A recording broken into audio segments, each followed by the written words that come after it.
Right now the land that we use for stockpiled in the springtime when we're calving is old hayfields. So there's probably 20% alfalfa, a little bit of orchard grass, lots of fescue, a little bit of meadow brome, and each of the fields are slightly different because they've all been planted different in the past, but they're going back more and more to fescue and bluegrass. However, we do have quite a bit of carryover long-term alfalfa and orchard grass. It doesn't seem to be dying, it seems to be reseeding itself.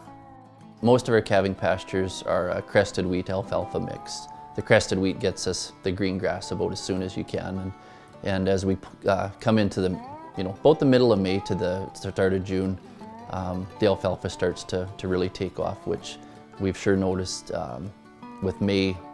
About the 6th of May is when we start calving. The cows really start to milk on those pastures with that bit of alfalfa in them.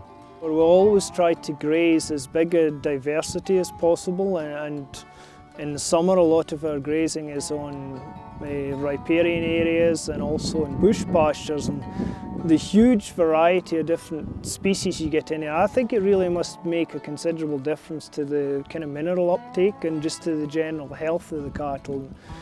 That, I think, is reflected in the kind of hair coat and the vitality of the calves we're getting on this system. We stockpile primarily two different types of pasture. We have the more native type pasture. We have the variety of native species in what grows in bush pasture, which tends to be what we use for the mature cows. And we also bank some of our rotationally grazed, higher quality seeded pasture, which is predominantly meadow brome, orchard grass, Sizer milkvetch, alsike clover. And that, if we do bank any of that higher quality stuff, that's what we tend to use on the younger cattle in the bank grass situation. We always calve on the native grassland that we stockpile, and so it would have grown most of the summer the year before. We have 3 of them like this, so we do kind of take turns with them. And we'll start calving in one, maybe the next year switch and calve in another one.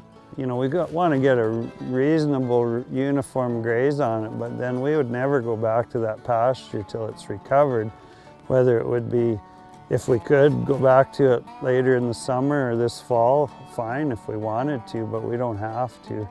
And we could leave it till next year and just start early again, or winter graze it or something like that. So as long as you look after the rest period, it does not hurt them to be grazed in the spring.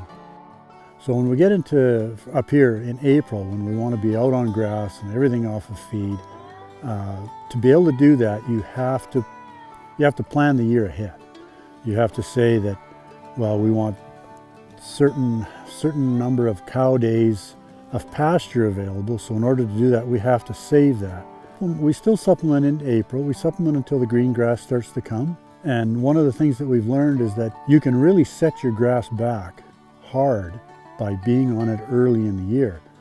So we found the more we confine those cattle and rotate them through smaller pastures, the quicker those fields you come out of will recover. But that's just the same as your basic grazing management. You don't want to stay in a field any longer than you have to.